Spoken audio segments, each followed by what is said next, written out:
같이 보도록 하겠습니다. 열왕기상 19장 9절에서 16절 말씀입니다. 열왕기상 19장 9절에서 16절 말씀, 우리 오늘은 한 목소리로 봉독해 올려드리도록 하겠습니다. 시작. 엘리야가 그곳 굴에 들어가 거기서 머물더니 여호와의 말씀이 그에게 임하여 이르시되, 엘리야야, 내가 어찌하여 여기 있느냐? 그가 대답하되, 내가 만군의 하나님 여호와께 열심히 유별하오니 이는 이스라엘 자손이 주의 언약을 버리고 주의 제단을 헐며 칼로 주의 선지자들을 죽였음이오며 오직 나만 남았거늘 그들이 내 생명을 찾아 빼앗으려 하나이다.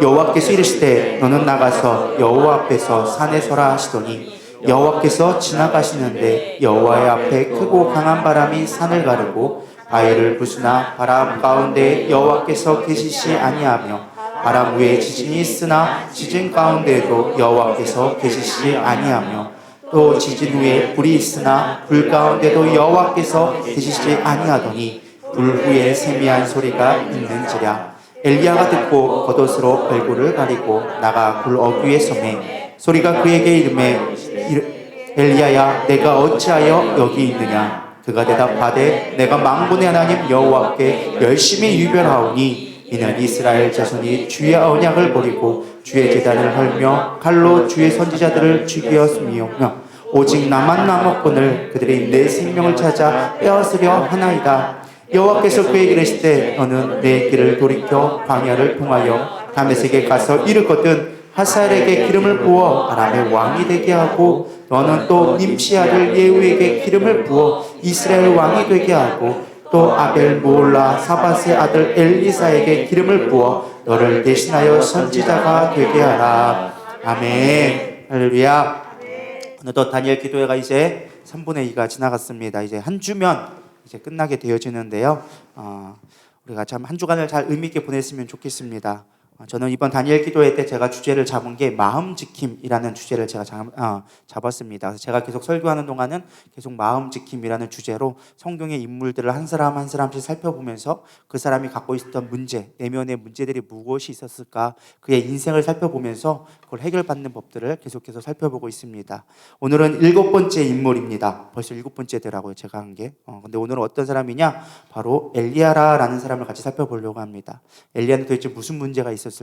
오늘 같이 살펴보면서 여러분 가운데 있는 문제들이, 마음에 있는 문제들이 해결받기를 축원드립니다. 요즘 코로나 블루라는 말이 있습니다. 코비드 블루. 혹시 들어보셨나요? 들어보시는 분들도 있을 거고, 그냥 그게 무슨 말이야? 도대체 코비드는 알겠는데 블루는 도대체 뭔 뜻인가 헷갈려 하실 것 같은데요. 이게 요즘에 코비드, 그러니까 코로나 때문에 생긴 블루, 그래서 우울하다라는 색깔의 어떤 표현으로 블루라는 말 표현한다고 합니다. 그래서 코비드 블루에서 코로나 우울증을 표현하는 말 중에 하나를 코비드 블루라고 얘기합니다. 코로나 우울증이란 말은 알고 계시죠? 이 코로나의 후유증 중에 하나가 그거더라고요. 약간 무기력하게 만들고 생각이 별로 없게 만들고 그냥 눕게만 만들고 다 귀찮게 만드는 게 코로나 후유증이더라고요. 저도 몰랐거든요. 근데 저도 그게 왔었더라고요. 그냥 그때 저도 코로나 걸렸을 때 교회 공사하고 바쁘고 집회하고 너무 정신이 없으니까 그런 거 했어요. 근데 끝나고 나니까 너무 힘든 거예요. 사실은 몸이 엄청나게 아프고 그런 건 아닌데 그냥 만사가 다 귀찮은 거예요. 그래서 짜증도 나고 쉬고 싶은데 나는 코로나 걸려도 와가지고 공사하고 있고 남들은 격리 안 돼서 쉬고 있는데 나는 왜 코로나 걸려도 격리도 못하지? 이런 생각이 들면서 억울한 생각이 들면서 다 쉬고 싶은 거예요. 근데 그게 그냥 그런가 보다 했더니 그게 아니라 코로나 후유증 중에 하나인 것 같더라고요. 그래서 쉬고 싶고 뭔가 무기력하고 그런 게 있더라고요. 그게 그래서 코비드 블루 해가지고 코로나 후유증 중에 하나로 그렇게 무기력한 거를 많이 경험하게 된다고 합니다. 지금 저희 교회도 아마 코로나 걸린 이후에 후유증으로 그렇게 무기력해지신 분들이 아마 많이 있을 것 같아요. 근데 그게 몸만 그러면 다행인데 정신적으로도 많이 영향을 끼치는 것 같습니다. 실제로 요즘에 10명 중에 5명은 우울증 환자라고 얘기합니다. 우울증을 자기가 겪고 있는데 그걸 인지하지 못할 뿐이지 우울증을 대부분 겪고 있다. 그 중에 심각한 사람이 2-3명 정도는 된다고 합니다. 10명 중에 2-3명 정도까지는 심각한 중증으로 단계로 가고 있는 사람들도 생각보다 많다고 얘기합니다. 그만큼 사회적으로 우울증이 대두되고 있다라는 것입니다. 어제 오늘 이야기는 아니라고 생각되어집니다. OECD 국가 중에 자살률이 제일 많은 나라가 어딘 줄 아십니까? 바로 대한민국이에요. 그것도 OECD에서 그냥 대한민국이 좋은 게 아니라 13년 연속 1위를 자랑스럽게 차지하고 있는 나라가 대한민국이다. 표를 아마 보시면 좋을 것 같습니다. 표가 있는데요. 그냥 우울증 많은 게 환자가 아니라 자살률만 따졌는데요. 자살률이 다른 나라의 거의 압도적인 승리로 하고 있습니다. 보이시죠? 저 위에 새빨간 게 우리나라입니다. 다른 나라에 살짝 올라가고 있는데 거의 압도적인 승리로 다른 나라에 비해서 거의 2배 가까이 한국이 차지하고 있다라는 것입니다. 그만큼 한국이 우울증이 많고 심각한 정신질환을 갖고 있는 게 한국이다. 우리는 그 속에서 살고 있다라는 것입니다. 시작부터 너무 우울한 것 같은데 한번 여러분들이 내가 우울증인가 아닌가를 한번 진단해보는 시간들을 갖도록 하겠습니다. 여러분 손봉 어깨 마시죠? 모르시는 눈치 같은 거 제가 알려드리도록 하겠습니다. 두 손을 바짝 펴시기 바랍니다. 자, 여러분들한테 이제 9가지를 알려드릴 거예요. 9가지 알려줄 건데 해당된다 싶으면 비슷하다 싶으면 하나씩 접으면 됩니다. 아시겠죠? 이렇게 접어가시면 됩니다. 제가 이제부터 말씀을 드릴 테니까 해보시기 바랍니다. 자, 첫 번째, 나는 우울한 기분이 자주 든다. 뭔가 내가 좀 마음이 침투할 때가 그런 주기적으로 막 찾아온다. 아니면 그것이 좀 오래 간다 싶으면 하나를 접으시기 바랍니다. 두 번째, 뭘 해도 별로 관심이 없다. 그냥 사는 거지 뭐 그런 거지 하면서 별 관심이 없다. 이거는 떠나 체크하시기 바랍니다. 세 번째, 불면증이나 수면 욕구가 증가되고 있다. 그러니까 너무 극단적인 거예요. 막 너무 잠이 안 오거나 혹은 너무 잠만 자거나 이러고 있다. 그러면은 접으시기 바랍니다. 네 번째, 식욕이 감퇴하거나 반대로 폭식하고 있다. 막 그냥 사정없이 먹거나 반대로 아무거나 먹기도 싫어. 아우 귀찮아. 그냥 대충 때우고 말지 뭐 이러고 있다. 여러분 또 표시해 보시기 바랍니다. 다섯 번째, 불안, 초조, 처짐. 그러면서 뭔가 행동이 내가 느려졌다. 뭔가 이렇게 축축 처지고 뭔가 하는 데가 좀 더뎌지고 미루게 되어지고 이런 게 있다. 표시하시기 바랍니다. 여섯 번째, 피로나 기력이 감소했다. 늘 피곤한 것 같아. 만성 피로라고 그러죠. 늘 피곤한 것 같고 뭐가 이렇게 무겁다. 일곱 번째, 나의 존재감이 떨어지고 죄의식이 높아지고 있다. 나는 뭐 이렇지 뭘, 내가 그렇지 뭘, 이런 식으로 되어진다. 표시하시기 바랍니다. 여러분 옆 사람 눈치 보시기 바랍니다. 눈치 안 보셔도 됩니다. 여러분 개개인이지 그냥 눈치 보고 나는 괜찮아. 괜찮지 않으면서 괜찮은 척 해봐야 그게 더 문제인 거예요. 여러분 잘 해보시기 바랍니다. 여덟 번째, 사고력과 집중력이 떨어진다. 결정장애가 많아진다. 깜빡이 증상이 많아지고 있다. 깜빡 증상 뭔지 아시죠? 방금 생각한 것 같은데 금방 까먹어. 이게 있다. 아홉 번째, 죽음의 생각이 나에게 반복적으로 오기 시작한다. 내가 살아서 뭐해. 나 같은 게 빨리빨리 가야지. 이런 생각이 든다. 마지막 열 번째, 계속적으로 생각에 꼬리를 물면서 점점점 나를 생각 속에 묻히게 만든다. 여러분 10개 중에 몇 개가 해당되어집니까? 그건 굳이 여러분만 하시면 되겠습니다. 굳이 얘기 안 해주셔도 돼요. 여러분 스스로 진단해보라는 거예요. 자, 이 중에 만약에 5개 이상이 되어진다. 빨리 병원 가셔야 돼요. 빨리 병원 가셔서 내가 우울증이다라는 거를 진단을 받고 빨리 치료를 받으셔야 돼. 그게 꼭 약물 치료가 아니라 상담을 받든 뭘 하든 내면의 문제를 살펴서 빨리 해결해야 되고 2-3개가 해결되어진다. 그러면 적어도 내가 어느 정도 우울증의 초기 단계로 진입되어졌다라고 보시면 되는 거예요. 그러니까 우울증 감사하게 우리는 다 성령의 사람들이기 때문에 없으리라 믿습니다. 그럼에도 불구하고 사실은 눈치 보는 약 안 하는 분들도 있을지도 몰라요. 여러분 괜히 눈치 보지 마시고 내 안에 문제가 무엇인지 잘 진단해 보시기를 바랍니다.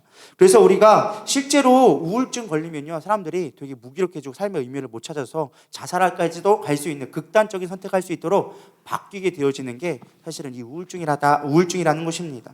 근데 이 우울증이 또 다시 우리들에게 좀 삶에 어떤 영향을 끼치느냐? 어떤 사람이 조사를 했대요. 우울증 걸리면 진짜 바보가 될까 안 될까? 조사를 했대요. 연구 결과를 냈대요. 심리학자, 제가 하는 말이 아니라 심리학자들이 그걸 연구를 했는데, 자, 바보가 될까요? 안 될까요? 실제 바보가 되어진대요. 실제로. 그 바보가 된다는 게 그냥 뭐가 머리 나빠진다 이런 개념이 아니라 띨띨이가 된다 이런 개념이 아니라 실제로 뇌의 기능에 있어서 이 우울증이 엄청난 영향력을 끼친다라는 것입니다. 우울증이 되어지면요, 집중력이 떨어지고 단기 기억도 약화되기 시작한다고 합니다. 근데 우리의 몸은요, 하나님이 놀랍게 창조했어요. 기분이 너무 업되거나 너무 다운되면요, 이게 너무 극단적으로 가면 사람이 이렇게 돌아버릴 수 있기 때문에 하나님이 그걸 억제할 수 있는 브레이크를 주셨어요. 그 호르몬이 작용하게 되어지는데 그 호르몬이 무엇이냐? 코르티솔이라는 호르몬이 나오기 시작한대요. 그 코르티솔이 나오기 시작하면 이 해마라는 곳에, 이 해마가 뇌 중간에 있는 작은 요만한 땅콩보다 좀 큰 호두만한 이런 그 해마라는 기관이 있다고 합니다. 이게 정서를 관장하고 기억력을 관장하는 통로가 되어지는 게 이 해마예요. 근데 이 해마가 코르티솔에 장기 노출이 되어지면 쪼그라들기 시작한대요. 그러면은 장기적으로 이렇게 우울증에 디프레스 된 사람들은요, 기억력을 잘 못하는 거예요. 기억을 못하는 거예요. 그리고 치매 확률이 급격하게 증가되기 시작하는 거예요. 그래서 실제로 많은 노인분들이 뭔가 이게 계속 깜빡깜빡하고 치매가 아닌가 싶어서 병원에 가면요, 치매가 아니라 우울증인 사람들이 생각보다 많다는 거예요. 노인분들이, 나이 드신 분들이 왜 은퇴하고 나서 집에만 있다 보니까 할 일은 없고 기력적으로 떨어지니까 집에서만 있고, 그러니까 식욕도 없는 거야. 몸을 움직여야 밥맛도 좋은 거거든요. 근데 몸을 안 움직이니까 밥맛도 없어. 그러니까 소화도 안 돼. 여러분, 움직여야 소화가 잘 되는 건데 가만히 있어봐. 여러분, 하루 종일 먹고 앉아있고 봐요. 소화가 되나 안 되나? 당연히 안 되죠. 그러니까 소화력도 떨어지기 시작하는 거예요. 그러다 보니까 소화가 안 되니까 기력이 떨어지고, 그러다 보니까 생각적으로는 계속적으로 내가 살아서 뭐하나 이렇게 몸도 아파오기 시작하고, 그러면서 점점점 하다 보니까 우울증이 온 거예요. 그래서 노인 우울증이 생각보다 심각한 거예요. 그래서 여러분들 나이 드신 분들은요, 가능한 한 바깥에 많이 나가셔야 돼요. 많이 나가셔서 햇빛을 보시고 일을 할 수 있는 힘쓰는 운동들을 많이 하시기 바랍니다. 그러면 밤맛도 좋아지고 밤에도 잘 자는 거예요. 노인이 되면 뭐가 없어진다? 잠이 없어진다. 잠이 없어지는 게 꼭 좋은 건 아니에요. 잠을 못 자면요, 우울증이 생기기 시작하는 거예요. 사람은 잠으로 말미암아 기억을 정리하고 생각이 몸에 모른 기력이 회복되어지는 건데, 잠이 줄었다는 건요, 회복할 수 있는 시간도 짧아졌다는 뜻이에요. 그러니까 우울증이 더 빨리 오는 거예요. 그래서 치매로 오해할 정도로 우울증이 심각해진 거예요. 맨날 깜빡거리고 뭔지도 모르고 기력도 없고, 그게 안 좋다는 것입니다. 그렇게 실질적으로 오게 되어지는 거예요. 그래서 실제로 이게 계속 장기적으로 되어지면요, 단기 기억뿐만 아니라 장기 기억까지도, 옛날에 있었던 일까지도 다 잊어버리는 거예요. 그게 뭐다? 치매가 되기 시작하는 거예요. 그래서 옛날 기억들을 못 해버리는 거예요. 그래서 우울증이 단순하게 어떤 감정적인 문제가 아니라 실제로 우리의 육신을 지배하고 있는 영적인 질병이 될 수 있다는 것입니다. 그래서 우리는, 제가 항상 얘기하잖아요. 영과 혼과 육이 있다. 영은 육이 있는데 이 마음은 중간지대에 DMZ예요. 누가 지배하냐에 따라서 바뀌게 되어져 있어. 이 마음은요, 우리가 컨트롤할 수 있는 영역이 아니에요. 여러분, 내가 미워하지 말아야지 한다고 미워하지 않게 되나요? 아니요. 더 미워하게 될걸요? 우리는요, 내가 어떤 사상을 가지고 그걸 만들어가냐에 따라서 생각의 흐름은요, 바뀌게 되어져 있어요.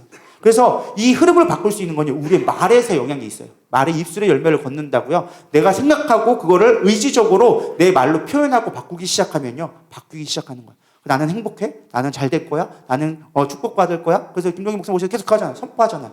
근데 그 말이 나의 영혼, 나의 생각을, 마음을 바꾸기 시작하는 거예요. 그래서 바꿔가는 일들이 필요한 거예요. 그래서 육신이 생각을 지배하지 못하도록, 우리의 영이, 우리의 스피릿이, 우리의 어떤 정신이, 뜻이, 하나님의 사고관, 가치관이 우리의 생각을 지배할 수 있도록 바꿔줘야 한다는 거예요. 그래야 우울증이 우리 가운데 머무르지 않게 되어진다라는 것입니다.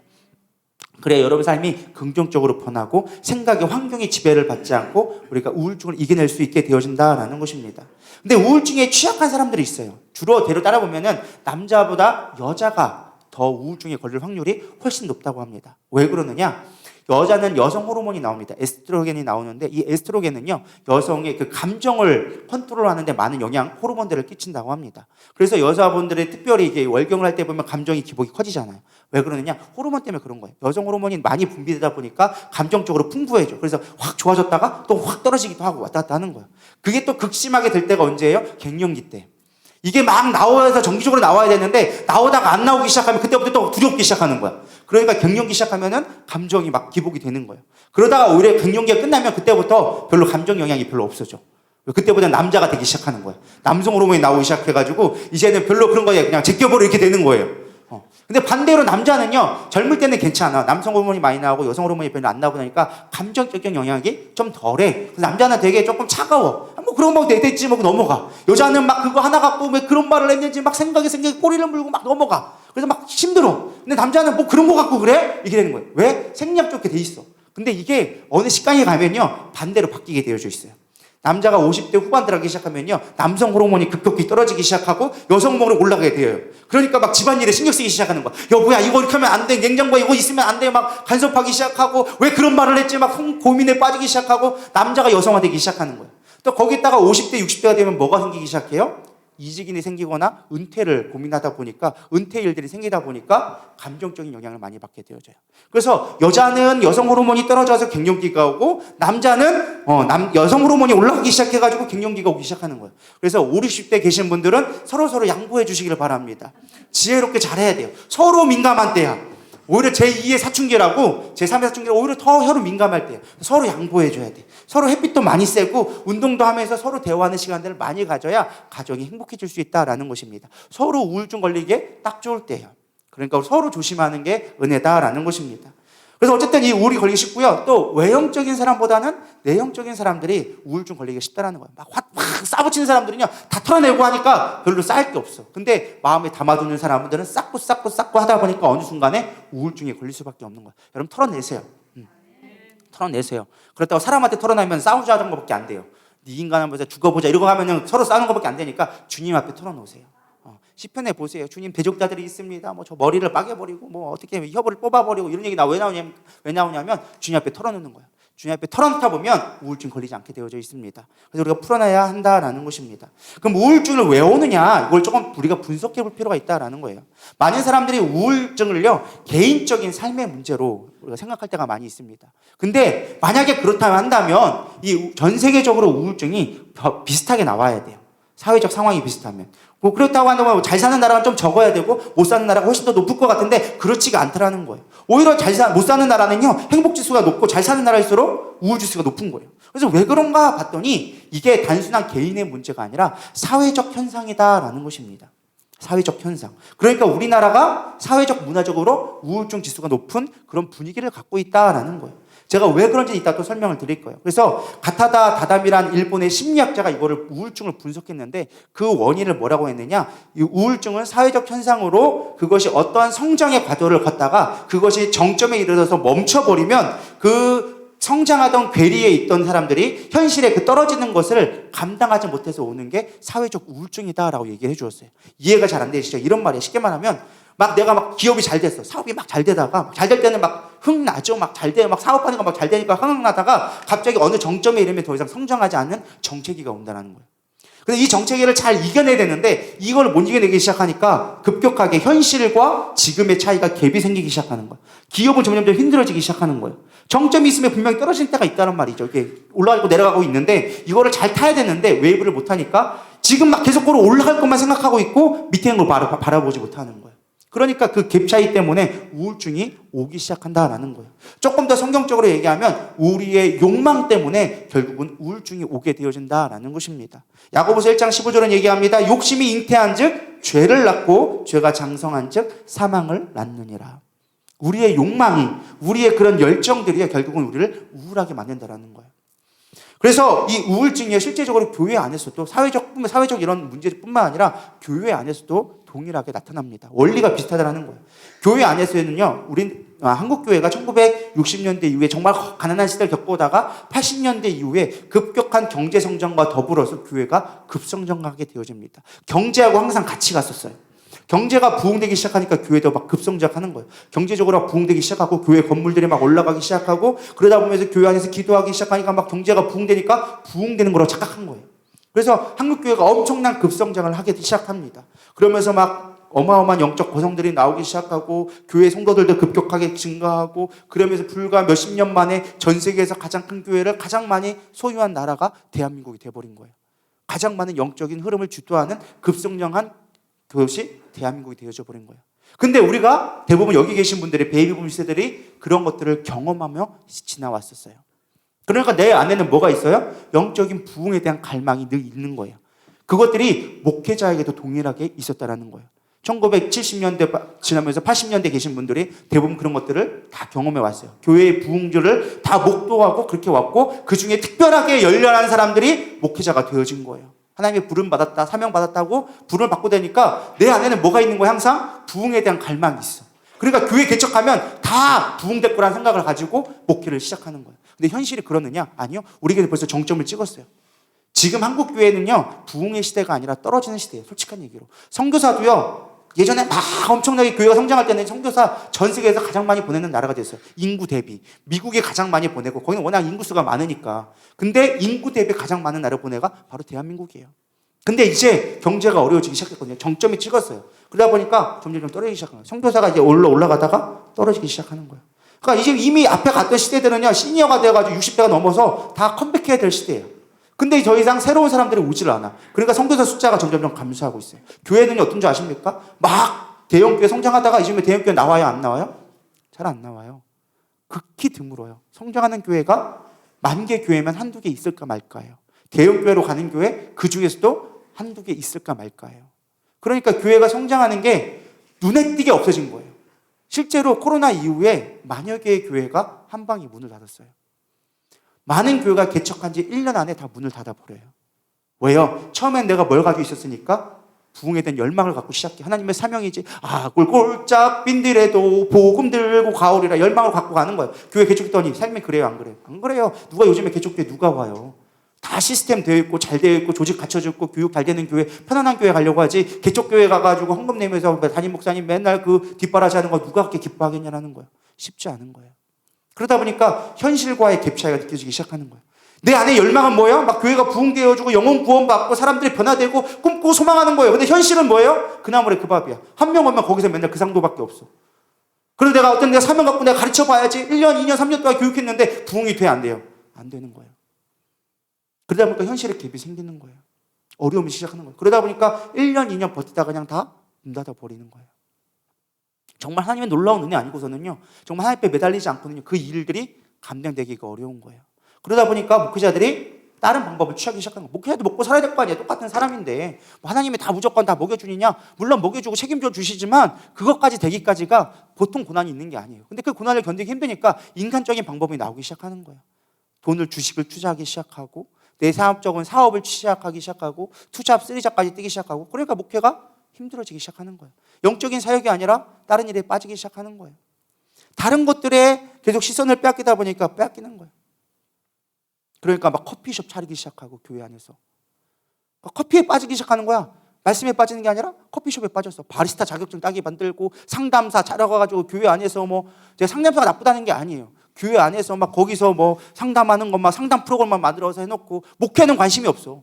정말 하나님의 말씀에는 중요한 게 아니라 다른 것에 관심이 쏟기기 시작하는 거예요. 커피숍 하고 거기서 뭐 문화센터 하기 시작하고 이런 거에 관심이 빠지다 보니까 목회를 잘하면서 그런 걸 하면 좋죠. 근데 그게 아니라 그게 메인이 돼버린 거야. 막 교육, 애들 가르치는 거, 막 어린이 아동학습센터 이런 거나 하고 있고 하니까 이해는 가요. 그 상황은 이해가는데 그러다 보니까 점점점 갭이 커지기 시작하는 거예요.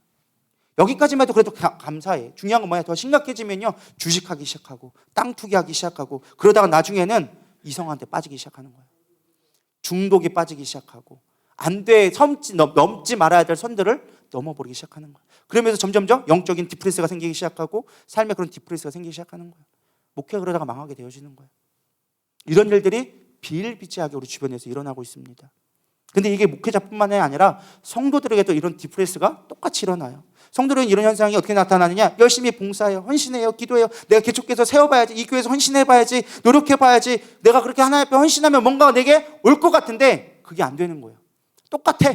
맨날 똑같아. 죽으라고 나는 정말 온 생활을 다해서 나의 모든 걸 다 들여서 교회한테 헌신했는데 내 삶도 안 변해. 교회도 안 변해. 똑같아. 내 생각은 하나님이 이렇게 했으면 뭔가 해줬어야 됐는데 하나님이 뭔가 변화되지 않아. 그러니까 그 갭 차이가 커지기 시작하는 거예요. 나는 계속 여기를 바라보고 나가는데 나는 점점점 거기 그 자리인 거야. 오히려 더 밑으로 바닥으로 떨어지는 거야. 그러니까 이 갭 차이가 커지면 커질수록 내 삶 가운데 있는 영적 디프레스가 많아지기 시작하는 거예요. 내가 얼마나 열심히 기도했는데 하나님 응답해 주시지 않는다고. 실제로 우리 교회 왔어요. 어떤 성도가 왔는데 오자마자 얼마 안 돼서 막 작전 기도를 하더라고요. 막 열심히 기도하고 하더니만은 나중에 오도 하는 말씩 딱 작전 기도 끝나고 얼마 되지 않아서 교회에 욕하면서 떠났어요. 하나님 내가 얼마나 기도했는데 하나님 응답하지 않았다고. 왜? 우리의 열망이 큰 만큼 우리의 그 이상이 큰 만큼은요 현실의 그 갭이 차이가 크면 클수록 디프레스 될 수밖에 없다는 거예요. 우리가 이 원인을 분석하지 못하니까 힘든 거예요. 내 진짜 문제가 무엇인지를 발견하지 못하니까 현상만 바라보니까 육신에 매여지기 시작하니까 영적인 우울감에 빠지고 내 삶의 우울감도 빠지게 되어지니까 신앙에 불신앙이 들어오기 시작하는 거예요. 뭔 말을 해도 뭔 말씀을 들어도 불신이 생기기 시작하는 거예요. 말씀을 말씀으로 받아들이지 못하고 내 마음에 그 하나님의 말씀으로 받아들이지 못하고 불신하게 되어지는 거예요. 될까? 에이, 뭐 말씀은 좋은 말씀이니까 거기로 끝나버리는 거예요. 그러니까 삶이 변화될 수가 없는 거예요. 하나님 내 삶 가운데 역사하지를 못하기 시작하는 거예요. 그런 악순환이 패턴되어진 거예요. 그러다가 어떻게 되느냐? 비난하게 되어져요. 목사가 저 목사가 저랬고 교회가 이래서 안 되고 시스템은 어쩌고 뭐는 어떻고 하면서 비난의 영들이 찾아오기 시작하는 거예요. 다 비난하기 시작하는 거예요. 여전도에는 왜 그러냐? 뭐 돈만 걷어쓰고 맨날 뭐 그러느냐? 뭐 남전도에는 뭐 서로 뭐 하고 있느냐? 여전도에는 목회자는 뭐렇고 사역자는 뭐 맨날 지들끼리 뭐 하냐? 하면서 비난의 영이 때리기 시작하는 거예요. 뭐 때문에 오는 거예요? 영적 디프레스, 영적 우울감 때문에 오기 시작하는 거예요. 자신의 이상과 현실이 너무 다르니까 그 갭 차이 때문에 비난하기 시작하고 불신하기 시작하고 결국에는 하나님을 떠나고 갈 수밖에 없는 그런 악순환이 반복되는 거야. 그 사람이 딴 교회 간다고 잘 적응할 것 같아요? 절대 그렇지 않아요. 처음에 가서는 막 잘한 것 같죠. 막 새신자니까 환영해 주니까 막 관심 가져주니까 뭔가 되는 것 같죠. 또 본질 또 나와요. 그렇게 해서 뿌리내지 못하는 영적 또돌이 되다가 결국에 하나님 떠날 수밖에 없는 거예요. 저는 그런 사람 너무나 많이 봤어요. 여러분 그렇게 되지 않기를 축원합니다. 영적 디프레스를 분석해낼 수 있어야 돼요. 도대체 뭐가 문제인지를 여러분 그걸 원인을 발견해낼 수 있어야 한다라는 것입니다. 오늘 주인공 이제 드디어 본문에 들어갑니다. 오늘 주인공인 엘리야를 살펴보려고 그래요. 엘리야도 영적 디프레스에 빠졌었어요. 일단 엘리야의 시대를 좀 살펴봤으면 좋겠습니다. 엘리야 시대가 어떤 시대냐? 사사기 시대가 어떤 시대죠? 왕이 없던 시대였어요. 사사기 시대가 시대적으로 정시의 당시의 고대 근동 사회가 어땠느냐? 주변에 막 나라들이 부족으로 살던 막 지파들이 살던 사람들이 연합 각기 시족기 있던 것들이 규모가 커지면서 나라라는 것을 세우기 시작합니다. 우리는 무슨 나라야? 바벨론 나라야? 암몬이야? 우리는 뭐 블레셋이야? 우리는 아수리아라는 주변의 열강들이 왕국으로 세우시기 시작해요. 나라가 세우시기 시작해요. 왕이란 체제를 만들어서 전체를 통치하는 그런 시스템들이 주변의 열강들이 세우기 시작했어요. 그러니까 이스라엘도 하나님의 통치를 받다가 우리도 왕 좀 세워주세요 라고 하나님 앞에 따지기 시작하는 거예요. 우리도 왕이 필요합니다. 주변의 열강들 보세요. 그러니까 나라가 막 성장하고 있지 않습니까? 부강해지지 않습니까? 우리도 이제 12지파로 있는 게 아니라 각 지파별로 있는 것이 아니라 우리도 왕을 세워주세요 해가지고 사사로 있던 사람들이 안 되고 왕을 세워달라고 만들기 시작합니다. 그래서 사사시대 끝나고 누가 세워진 거? 첫 번째 초대 왕인 사울을 왕으로 하는, 인간이 볼 때 가장 아름다운 왕을 세웠어요. 훌륭한 왕을 세웠어요. 그래서 왕국시대가 되어졌어. 왕국시대가 되어졌는데 문제는 무엇이냐? 이 나라가 세워졌는데 강대국이 세어나기 시작하는 거예요.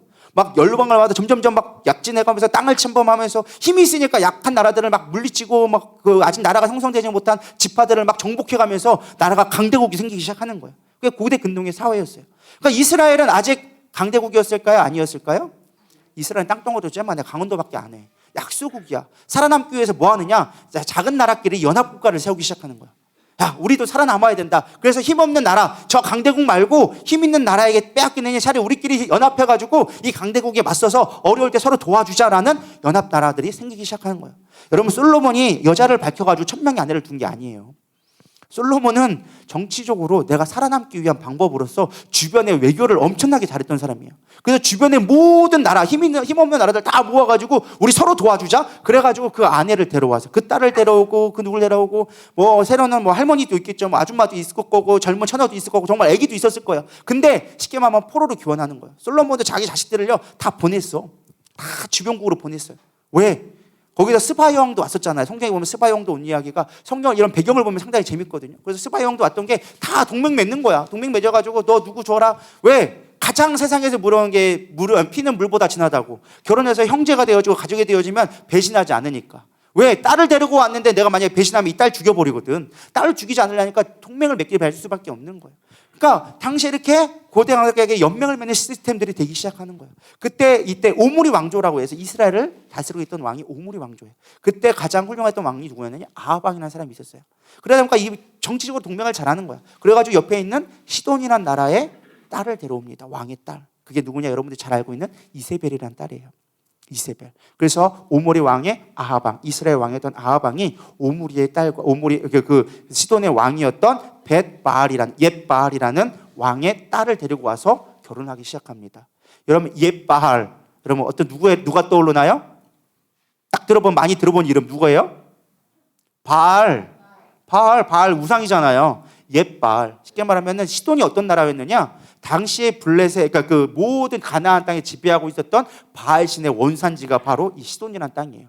그러니까 이 옛바알이라는 뜻은 뭐냐? 바울의 제사장이라는 뜻이에요. 옛바알이라는 뜻이, 이름 자체가. 그러니까 이 이세벨은요 맨날 뭐만 봤어요? 아버지가 바알을 섬기는 것만 보고 어떻게 나라를 바알 신으로 인하여서 종교적인 통치를 해왔는지를 끊임없이 봤던 거예요. 그러니까 이스라엘에 와가지고 뭐를 했느냐? 자신이 보고 배운 대로 행한다고 그대로 이스라엘 가운데 혼합 문화를 주기 시작한 거예요. 원래 이스라엘은 어떤 신앙이에요? 야훼 신앙. 오직 하나님만 바라보는 신앙이었단 말이죠. 하나님만 섬겨야 되는데 이 이스라엘 백성들은 원래는요 이스라엘 백성의 주 직업이 뭐였을까요?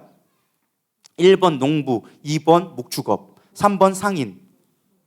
뭐 것 같아요? 자, 이렇게 대답들을 좀 자세히 해보세요. 뭐 이렇게 멍뚱하게. 1번 뭐였다고요? 농부, 2번 목축업, 3번 상인. 뭐 것 같아요? 자, 1번 손 들어보세요. 1번. 졸고 계시니까 제가 이렇게 하는 거예요. 1번 나는 농부였을 것 같아. 2번 나는 목자였을 것 같아. 3번 나는 상인이었을 것 같다. 안 되시는 분들은 뭐예요? 이것도 저것도 아니고 나는 서비스업 했다 뭐 그런 건 아니겠죠? 2번 목축업이에요. 목축업. 원래 야곱이 뭐 했어요? 목축업. 라반의 집에 가셔가지고 그걸로 목축업 해가지고 부자 됐잖아요. 아브람 뭐 했어요? 양떼들 데리고 가면서 맨날 돌아다니면서 양떼 먹인 게 일이었어요. 이스라엘은요 원래 히브리인들이에요. 히브리인들이 뭐예요? 떠돌이라는 뜻이에요. 그들은 늘 떠들면서 양떼의 목초지를 따라 돌아간 거야. 여호와는 나의 목자시니 내게 부족함이 없으리라. 다 목가적인 분위기 속에서 만들어진 그런 배경을 갖고 있는 게 이스라엘의 본토였어요. 근데 가나안 땅에 들어오니까 목축업이 돼요, 안 돼요?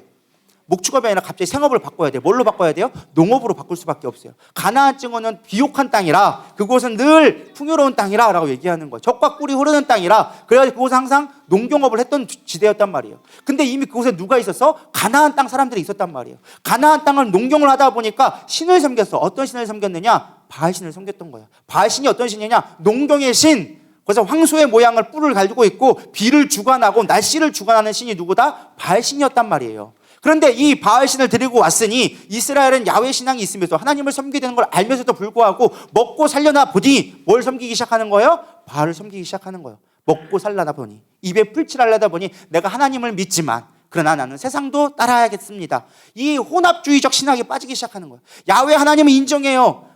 하나님은 인정해. 하나님 우리 하나님입니다 라고 인정하는데 그뿐만 아니라 바알신도 섬기는 거예요. 왜? 농사를 지으려다 보니까. 왜? 가나안 사람들 다 뭐라고 얘기하니까? 우리는 농사 지어야 돼 라고 얘기하니까. 비를 주관하는 건 누구니까? 농사를 지는 거는 바알신이니까. 그러니까 그게 계속 들어온 거예요. 그렇게 해서 바알신이 들어오기 시작하고 그거를 계속적으로 이스라엘 백성에게 강요하기 시작하는 거예요. 그러면서 이세벨의 가장 목적은 무엇이냐? 바알신이 우세종이 만드는 거예요. 종교적 싸움에 정치적 싸움 가운데 영적인 싸움이 있는데 이 바알신을 가장 주도권을 잡은 신을 만들려 하다 보니까 야훼 신앙을 죽여야 된다는 거였어요.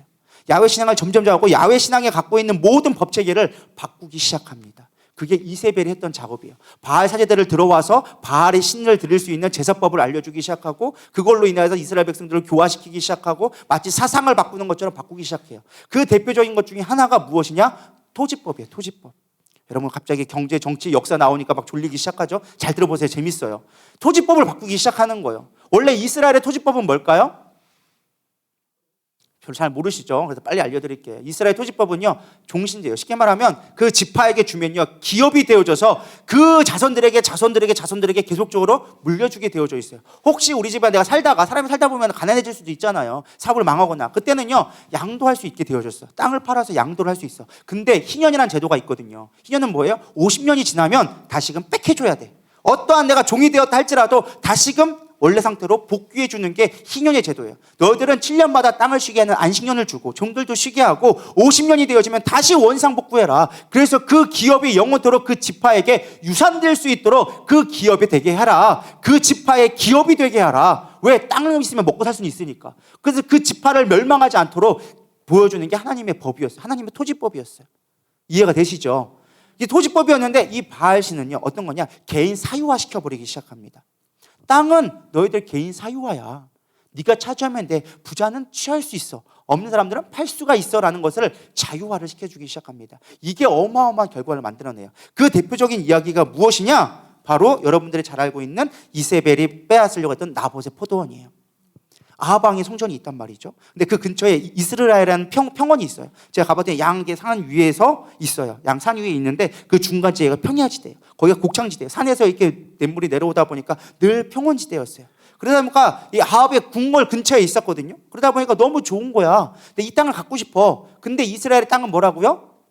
내가 그 땅을 소유할 수가 없어. 왜? 기업으로 물은 땅이기 때문에. 특별히 개인 사유지 말고 기업으로 물은 땅은요, 절대 빼앗을 수가 없어. 그러니까 내가 팔아라 라고 얘기하는 거예요. 열왕기상 21장 1절에 3절 보도록 하겠습니다. 제가 읽어드리겠습니다. 아합이 나봇에게 말하여 이르되 내 포도원이 내 왕궁 곁에 가까이 있으니 내게 주어 채소밭을 삼게 하라. 내가 그 대신에 그보다 아름다운 포도원을 내게 줄 것이요 만일 내가 좋게 여기면 그 값을 돈으로 내게 주리라. 나봇이 아합에게 말하되 내 조상의 유산을 왕에게 주기를 여호와께서 금하실지로다 하니, 뭐라고 법 얘기하고 있는 거예요.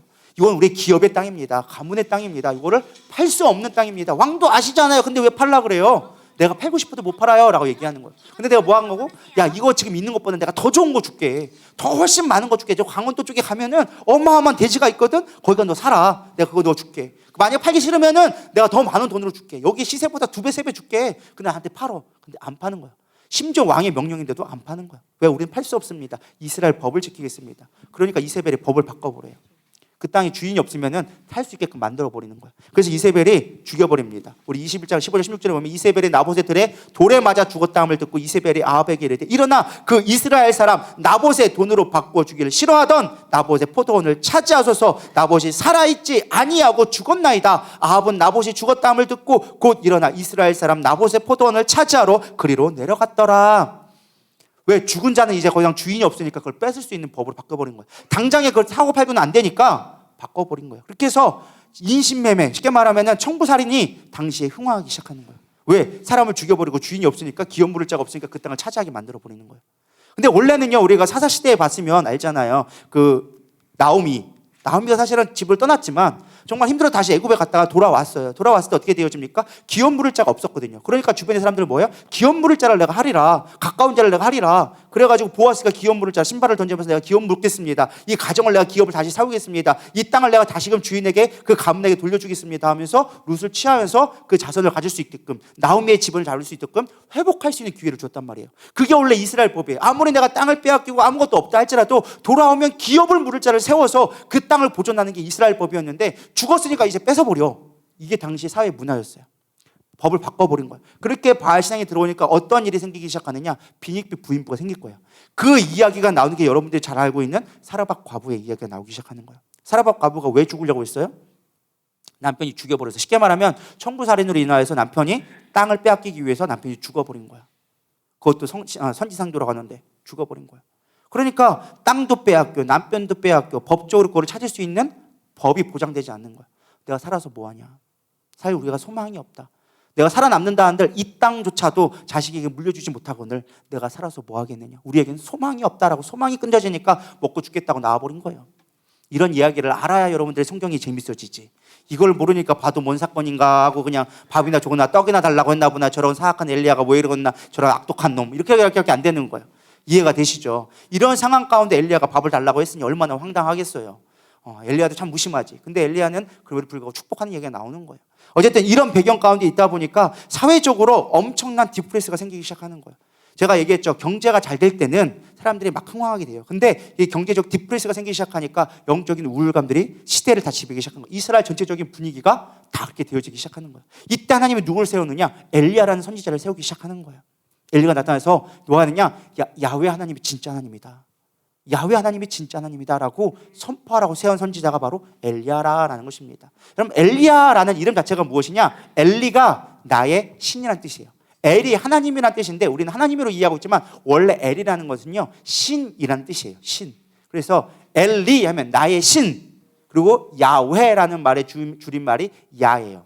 그래서 원래 여호와 하나님의 이름은요, 우리가 신약에서는 그냥 하나님이라고 불러서 하나님의 이름이라고 알고 있지만 원래 구약에서의 하나님의 이름은 야훼예요. 야훼 하나님. 그래서 성경에서는 구약에서는 야훼라는 말이 많이 나와요. 야훼 하나님. 그리고 우리가 야훼란 말로 하면 우리가 못 알아들으니까 번역할 때 야훼 하나님이란 말로 써놓은 거예요. 그래서 원래 구약에서의 하나님의 이름은 뭐라? 야훼다라는 거예요. 그게 신약에 오면서 나의 주님이란 말로 바뀌게 되어졌어요. 왜? 이스라엘 백성들 하나님의 그 만왕의 왕인, 신 중의 신인. 그래서 성경에 보면, 구약에 보면 만왕의 왕 중의 왕이요 신 중의 신이로다라는 말이 거기 나온 거예요. 이스라엘 고대 근동에는요, 신들이 너무 많았어. 근데 그 중에 수많은 신들 중에 진짜 신이 누구냐? 야훼 신이라고 부르는 게 유일신 사상이었어. 다 가짜고 진짜 신은 야훼 하나님뿐이다라고 얘기했던 게 야훼였어요.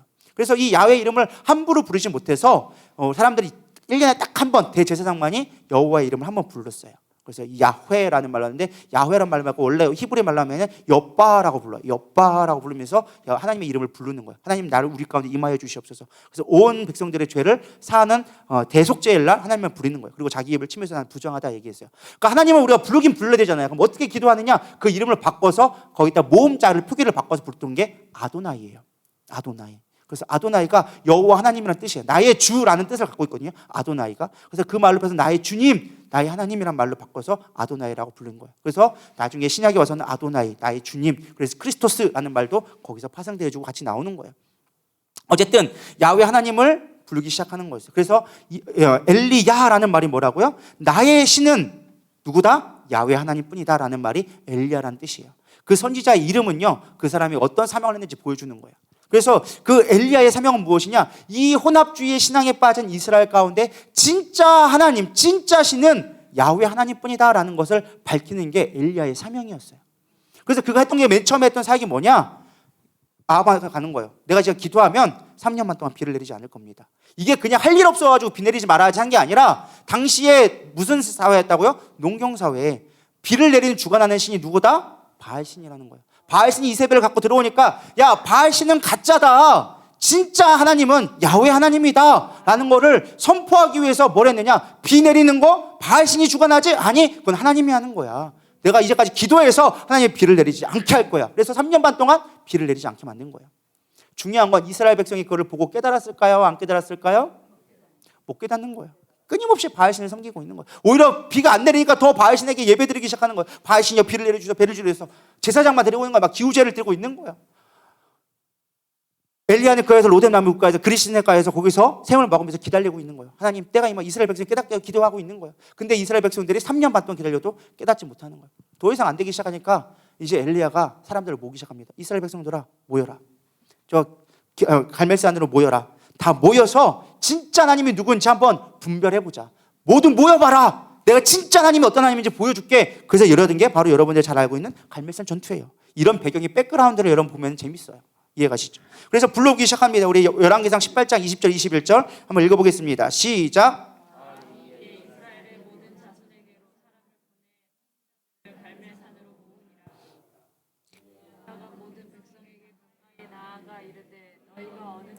둘 사이에서 머뭇머뭇하려느냐? 여호와가 만일 하나님이면 그를 따르고 바알이 만일 하나님이면 그를 따를지니라 하니 백성이 말 한마디도 대답하지 아니하는지라.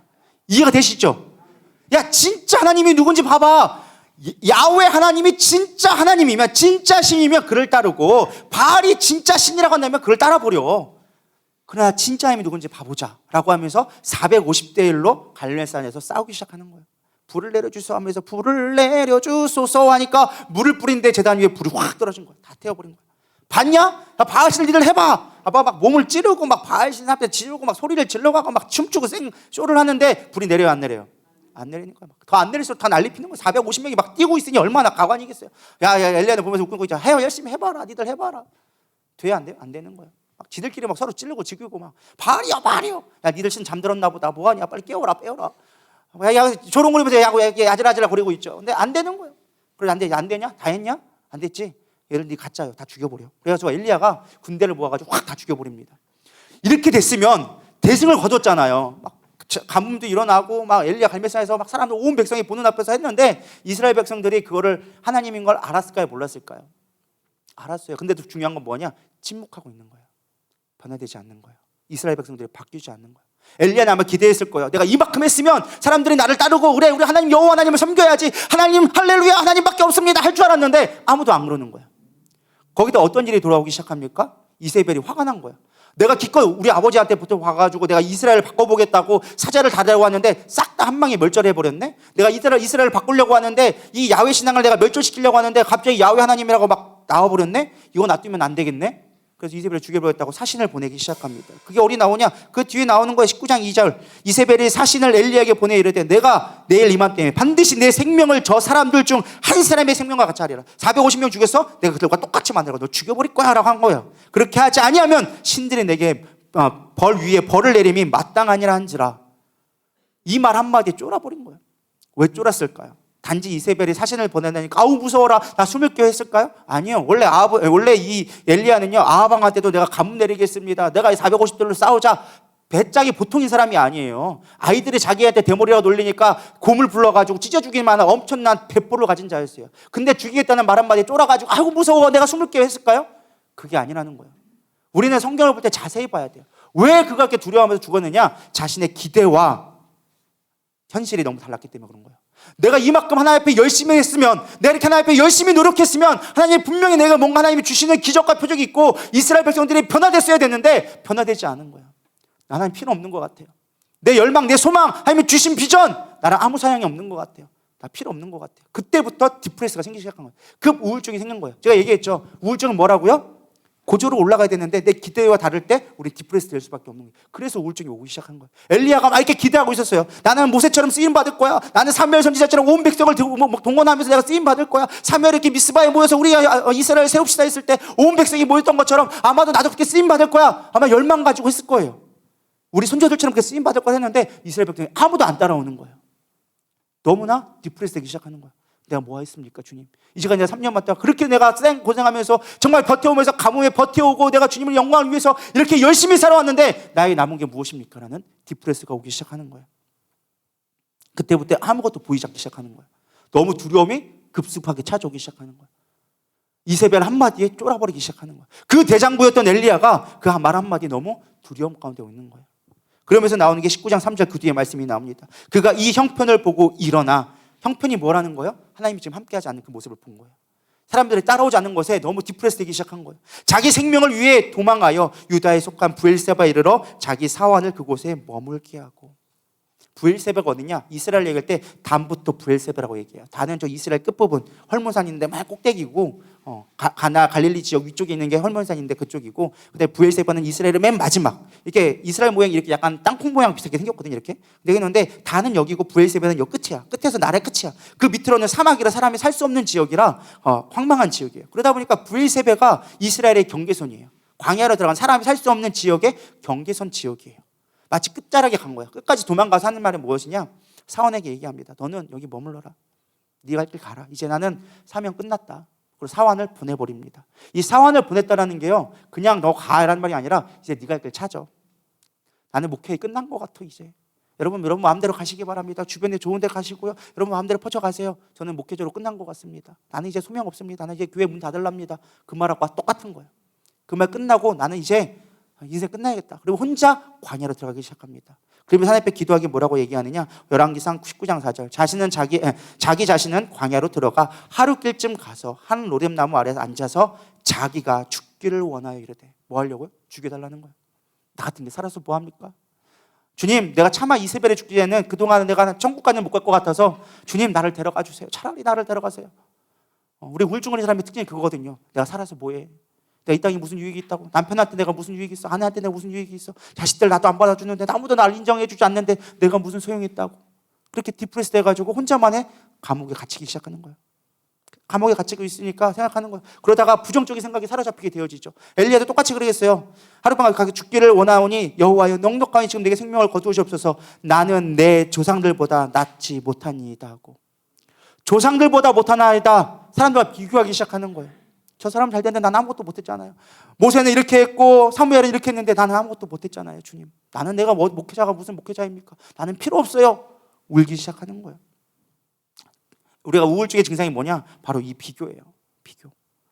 하나님 나 쓸모없는 것 같아요. 저 사람하고 내가 뭐 어떻게 할 거 있어요? 나는 아무것도 아닌 것 같아요. 저 사람에게만 나는 아무것도 아니에요 하면서 우울증에 깊이 빠져서 생을 마감하려고 하고 있었습니다. 중요한 여기부터는 잘 들으셔야 돼요. 이제부터 들으시는 분들 깨시고 저를 똑같이 보시기 바랍니다. 어떻게 우리가 우울증에 이겨냈는가 엘리야를 통해 살펴보기를 소망합니다. 우리 따라하겠습니다. 잘 먹 잘 자. 잘 먹 잘 자. 잘 먹고 잘 자야 돼요. 우울증을 해결할 수 있는 첫 번째 비결은요, 잘 먹고 잘 자는 거예요. 우리 열왕기상 5절부터 7절 한번 다시 한번 보도록 하겠습니다. 시작.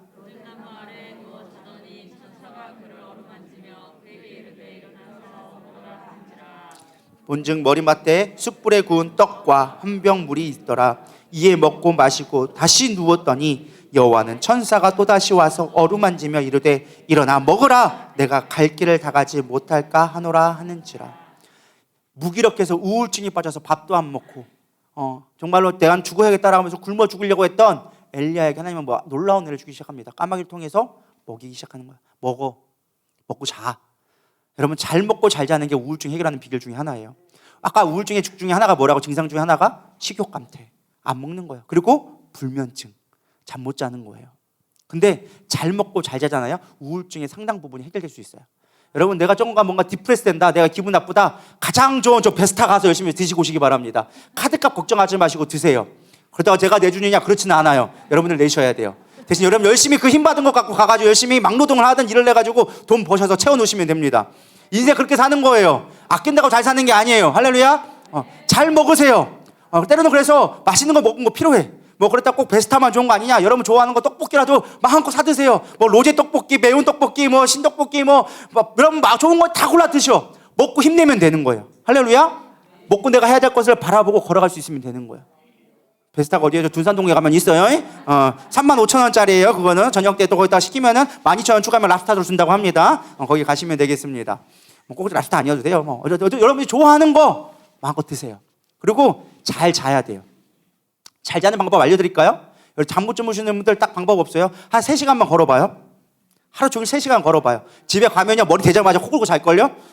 딴 거 필요 없어. 집에서 가만히 있으면요 우울증 걸려. 걸리지 말아도 건강한 사람도 일주일만 가면 있잖아요. 우울증 걸릴 수밖에 없어.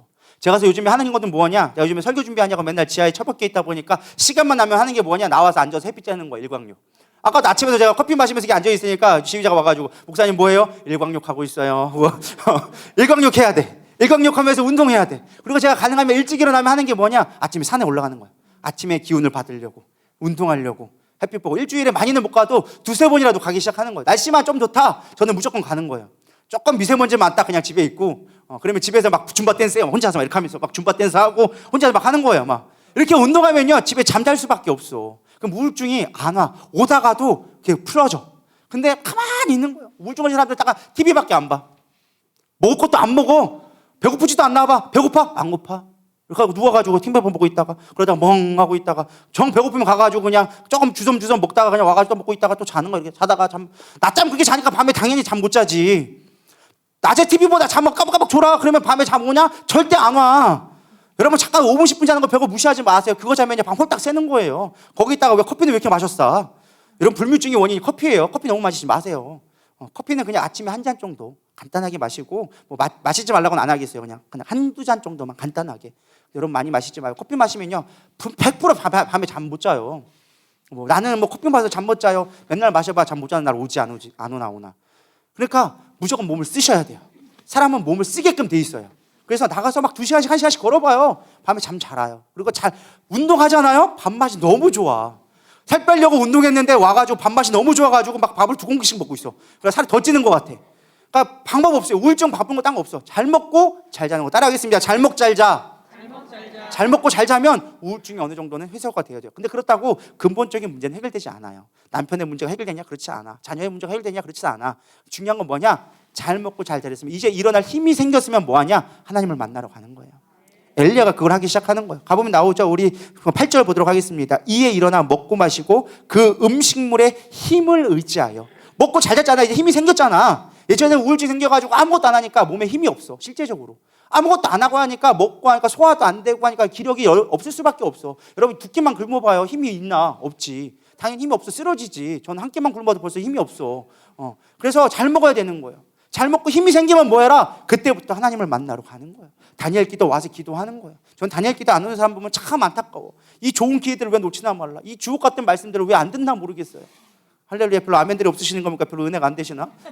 아멘 하시기 바랍니다. 은혜가 안 돼도 아멘하면 은혜가 임할지어다. 이렇게 은혜가 임하는 거예요. 은혜는 사모할 때 오는 것이지 대낮 하나 주는 게 아니에요. 여러분 사모할 때. 할렐루야. 그렇게 해서 은혜를 받고 오는 거예요. 그러면서 하나님 앞에 나오기 시작합니다. 여기 이렇게 나옵니다. 여기 11절에 보면은 여호와께서 이르시되 너는 나가서 여호와 앞에 산에 서라 하시더니 여호와께서 지나가는데 여호와 앞에 크고 강한 바람에 산이 가르고 바위를 부수나 바람 가운데 있고 여호와께서 계시지 아니하며 바람에 지진이 있으나 지진 가운데도 여호와께서 계시지 아니하며. 여기서 중요한 말이 무엇이냐? 호렙산에 올라갔어요. 호렙산은 어디예요? 모세가 하나님을 대면한 곳이에요. 이 하나님을 대면했다라는 걸 여러분 성경의 의미를 좀 신학적으로 잘 의미할 필요가 있는데 하나님을 대면했다. 이 원어를 보면 파니라는 말 썼어요. 얼굴 앞에라는 뜻이에요. 근데 이 얼굴 앞에라는 뜻이 무엇이냐? 사명을 받다라는 뜻이에요. 사명을 부여받다라는 게 이 판이라는 말로 많이 써요. 코람데오. 우리가 좀 히브리 말로 하면 코람데오. 하나님 앞에 서는 거. 그건 내가 사명을 받았다라는 뜻이에요. 근데 이 말이 어디 나오느냐? 열왕기상 17장에도 나오고 18장에도 나오고 계속 나와요. 엘리야가 어떤 일을 할 때마다 나오는 게 이 말이에요. 길르앗 사람 무고하는 중에 디셉 사람 엘리야가 아방에 말하여 내가 섬기는 이스라엘의 하나님. 이 섬기는 말을 했을 때 똑같이 판이라는 말 썼어요. 내가 하나님 앞에 사명을 받았어. 그것이 판이란 말 쓴 거예요. 내가 섬기는 하나님으로. 우리 18장 15절에도 엘리야가 이럴 때 내가 섬기는 만군의 여호와께서, 하나님 앞에 내가 사명받아서 이 자리에 나와 있어 라고 갈멜살 전투에서도 나온 거예요. 갈멜살뿐만 아니라 우리가 비를 내리지 않을 때도 계속 하나님 앞에 내가 사명받았어, 내가 하나님 앞에 사명받았어 라는 말을 계속하고 있는 거예요. 근데 하나님이 이 시간 흩어져 있던 엘리야에게, 우울증에 걸린 엘리야를 부르면서 뭐라고 해요? 내가 앞에 서라, 다시 사명 앞으로 나오라고 이야기해주고 있다라는 것입니다. 여러분, 우울증을 해결하는 가장 중요한 방법, 여기 잘 들으셔야 돼요. 뭐냐? 사명을 다시 회복하는 거예요. 사명을 회복하게 되면은 그때부터 우리가 우울증을 이겨낼 수 있다라는 것입니다. 신약에도 똑같은 인물이 있었어요. 누가 있었을까요? 베드로라는 인물이 있었어요. 베드로는요, 열정이 뛰어났어요. 이 엘리야처럼 열정이 뛰어나가지고 내가 예수님이 간다면 내가 그곳이 어떤 길은 내가 가겠습니다, 예수님이 죽으라면 내가 죽겠습니다 하는 게 바로 베드로였어요. 내가 따라올 수 없다, 그 길이 어느 길인데요, 내가 따라갈게요. 이 자는 너에게 허락된 데는 아니다. 그러나 나중에 네가 나를 따라오게 되리라. 아니, 내가 지금 따라간다니까요. 이해하지 못하고 주님을 따라가겠다 했던 열정적인 베드로였어요. 근데 그가 한 방에 무너지는 영적 침울감이 빠질 때가 있어요. 언제요? 예수님이 십자가에 달리셨을 때. 예수님을 3번씩이나 또 부인했죠. 거기다가 그는 영적인 디프레션에 확 빠지게 되어졌어요. 그가 그렇게 믿었던 예수님이 한 방에 죽어버린 거예요. 죄인으로 낙인 찍혀버린 거예요. 인간적인 모습으로 예수님을 따랐을 때는요, 자신의 욕망으로 가지고 자신의 열정으로 열심으로 하나님을 따랐을 때는요, 한 방에 무너졌어요. 엘리야도 그랬거든요. 자신의 열정으로 막 살았어요. 하나님, 내가 주세요. 이스라엘 백성의 가운데 내가 진짜 하나님을 보이겠습니다. 하나님이 진짜 하나님입니다. 막 하면서 막 열방, 영광, 자신의 영광으로 열심히 했단 말이에요. 자신의 열심으로. 그래서 엘리야가 얘기한 게 뭐예요? 주님, 내가 열심히 해서, 내가 이 열심으로 다해서 하나님을 나타냈는데 나타나지 않았습니다 라고 쓰러져 버린 거예요. 자신의 열망이 높았으니까. 하나님의 이끄심이 아니라 자신의 열망으로 그 높은 걸 바라보니까 현실에 봤을 때 낭망할 수밖에 없었던 거예요. 영적 우울감에 올 수밖에 없었다라는 것입니다. 그렇게 쓰러졌던 베드로. 근데 예수님께서 똑같은 방법을 하세요. 오늘 이 엘리야를 치유했던 방법과 똑같은 방법으로 저는 보면서 아, 그렇구나 깨닫게 되었어요. 베드로가 업으로 옛날에 삶을 들어가서 디프레스 되어져가지고 모든 사명을 잃어버렸을 때 예수님이 요한복음 21장에 옵니다. 그래가지고 깊은 데로 물을 던져라. 고기 잡아요. 어마어마하게 잡히니까 베드로가 까미잖아. 그동안 따라다녔는데 모르겠어요? 아, 예수님이구나. 알았어. 두려움 가운데 그냥 물속에 뛰어들어서 수영차 왔어요. 예수님 한마디도 안 했어. 뭐 했는지 딱 가져와가지고 물고기 가져와라. 그 아침에 새벽에 굶주렸을 그 베드로에게 물고기와 떡을 구워주면서 먹으라고 주는 거예요. 그 침울한 가운데, 그 새벽 미명 가운데 아침에 허기져 있고 그 물속에 뛰어들어 얼마나 졸졸졸 떨겠어요. 불 가운데 목을 녹이면서 어루만져주면서 먹으라고 하는 거예요. 한참 다 먹고 배가 불만하니까 그때서 한마디 합니다. 내가 나를 사랑하느냐? 3번씩이나 물어보는 거예요. 내가 주님을 사랑합니다. 내 양을 치라. 내 양을 치라. 내 양을 먹이라. 그러면서 하는 게 무엇이냐? 이제는 내가 내 마음대로 갔던 게 아니라 내가 너에게 띠띠우는 대로는 가게 되리라. 이제까지 네 열심으로 사역했지? 그것 때문에 네가 침몰했지? 내가 죽었다 끝났지? 아니, 내가 이제 너에게 새로운 사명을 줄 거야. 이제는 네 마음대로 살아가는 것이 아니라 네 뜻대로 살아가는 것이 아니라 내가 주는 힘으로, 내 힘으로 너희가 이제 살게 될 거야. 새로운 비전을 주기 시작합니다. 엘리야도 똑같았어요. 네 열심으로 살았니? 아니, 이제 내가 너를 내 힘으로 살아갈 수 있는 방법 세울게. 그러면서 엘리야에게 성령의 충만을 부르기 시작합니다. 다시금 제 소명을 주기 시작하는 거예요. 그게 9절 13절에 나오기 시작합니다. 엘리야가 그곳에 들어가 거기 서서 머물더니 여호와의 말씀이 그에게 임하여 이르시되 엘리야야, 내가 어찌하여 여기 있느냐. 13절에 똑같은 얘기가 또 나와요. 엘리야가 듣고 겉옷으로 얼굴을 가리고 나가 굴 어귀에 섬에 소리가 크게 임하니 엘리야야, 내가 지금 여기에 어찌하여 여기 있느냐. 똑같은 말을 2번 해요. 근데 엘리야는요, 똑같은 말만 해요. 뭐라고 얘기해요? 유별하여, 내가 하나님 앞에 열심히 유별하여 이스라엘 자손의 주의 언약을 버리고 주의 제단을 헐며 칼로 주의 선지자를 죽였으며오며 나만 남았거늘이라고 얘기하고 있어요. 자기가 했던 것만 계속 매물려 있는 거예요. 하나님, 나께 열심히 했잖아요. 하나님에게 영광 나타났잖아요. 근데 하나님, 왜 나는 이래요? 왜 나는 이래요? 나는 이래요? 하고 있는 거예요. 하나님이 얘기하는 거야? 너 왜 거기에 있어? 너 왜 거기에 우울하고 있어? 너 왜 거기에 처져 있어? 너 왜 거기에 누워 있어? 계속 얘기하는 거예요. 반복적으로. 예수님이 뭐라는 거야? 너 거기 있을 자리가 아니야. 거기에 지금 네가 있어야 될 자리가 아니야. 사명의 자리로 다시 돌아와. 여러분에게 말씀하십니다. 너도 사명의 자리로 돌아와. 너 왜 우울한데 거기 처박혀서 있어? 왜 집 앞 방콕해가지고 넌 쓸모없는 자라 그래? 넌 쓸모있는 자야. 다시금 내가 부를 거야. 너는 지금 쓸모없는 자가 아니야. 내가 너를 반드시 회복시킬 거야. 그러면서 미션을 주기 시작합니다. 15절 16절에 얘기하기 시작합니다. 여호와께서 그에게 이르시되 너는 내 길로 돌이켜. 뭐야 그러? 돌이켜 광야를 통하여 다메섹에 가서 이르거든 하사엘에게 기름을 부어 아람의 왕이 될 거라고. 아람의 왕이 되래. 아람은 이방국이었어요. 내가 너를 세계 선교사로 삼을 거야. 지금 네가 비굴하고 아무것도 아닌 것 같지? 아니, 내가 너를 열방의 성소로 삼을 거라니까. 그것도 그냥이 아니라 왕을 세우는 일을 할 거야. 나라를 바꾸는 일을, 나라를 개혁하는 일을 내가 너를 통해서 할 거야. 거기서 끝나느냐? 그렇지 않아요. 또 하게 되어져. 누구를 세우느냐? 이번에는 이스라엘로 가라. 이스라엘 보면은 님시의 아들 예후가 있는데 이스라엘 왕이 되게 하고 뭐 하라고? 이스라엘을 바꾸게 하는 거야. 이스라엘 내가 개혁시키리라. 아합의 왕조, 이제 오므리 왕조는 내가 바꿔버리리라. 그들은 너무 악하다. 이제 내가 볼 때 아니니까 내가 새로운 왕조를 세울게. 예후라는 사람이 있는데 그가 내가 보기에 옳다. 그를 세워라. 그래서 그를 기름 부어라. 또 마지막 세 번째는 아벨 무홀라 사밧의 아들 엘리사에게 기름을 부어 너를 대신하여 선지자가 되게 하라. 엘리사를 너의 후임으로 세워라. 기름 부어라. 그래서 신학자들은 뭐라고 하느냐? 엘리야를 기름 장수라고 얘기합니다.